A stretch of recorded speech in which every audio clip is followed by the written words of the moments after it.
हमारे YouTube channel पर आप सभी का स्वागत है। हम लोग छठी जी का गीत गाने जा रहे हैं। आप लोग लाइक कीजिए, सब्सक्राइब कीजिए। हम लोग का वीडियो अच्छी लगे तो शेयर कमेंट कीजिए। गलती को क्षमा कीजिए। सब्सक्राइब और लाइक करना ना भूलें। कमेंट में ज़रूर लिखिएगा। गलती को क्षमा कीजिएगा। नरियर मांगवानी सहर से बालक दियाल जूठर। नारियर मांगवाली सहर से बालक दियाल जूठर।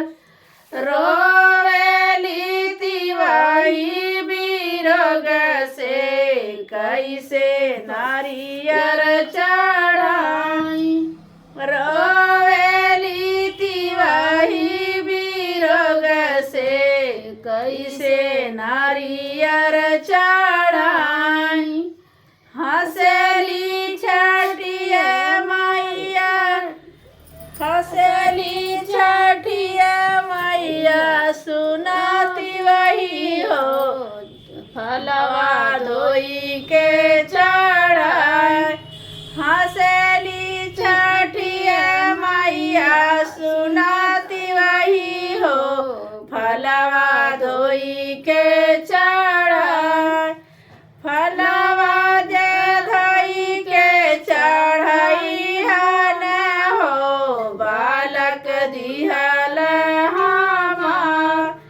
फलवा जे धोई के चढ़ाई हन हो। बालक दिहल हमार। अनारस मांगवानी सहर से बालक दिहल जूठर।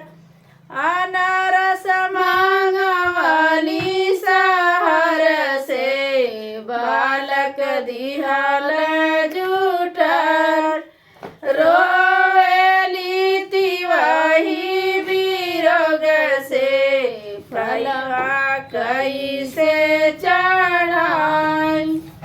रोवेली तिवाही बिरग से करवा कैसे चढ़ाई। हंसली छठिया मैया ठठाई के हो। फलवा धोई के चढ़ाई। हंसली छठिया माई ठठाई के हो। केरवा धोई के चढ़ाई। केरवा जे धोई के चढ़ाई हन हो। बालक दिहल हमार। केरवा जे धोई के चढ़ाई हन हो। बालक दिहल हमार।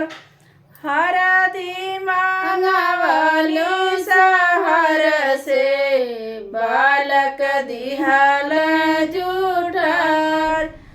अमरुदी मांगवालू सहर से बालक दिहल जूठर।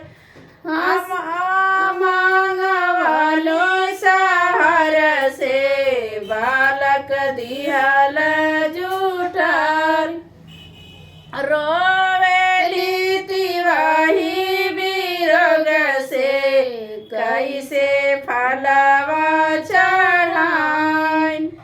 रोवेली तिवाही बिरग से फलवा कैसे चढ़ाई।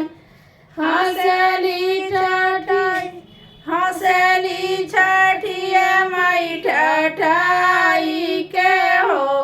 फलवा धोई के चढ़ाई। हंसली छठिया माई ठठाई के हो।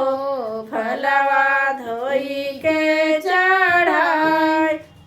फलवा जे धोई के चढ़ाई देबू हो। बालक दिहल हमार। फलवा जे धोई के चढ़ाई देबू हो। बालक दिहल हाँ। फलवा जे धोई के चढ़ाई देबू हो बालक दिहल हाँ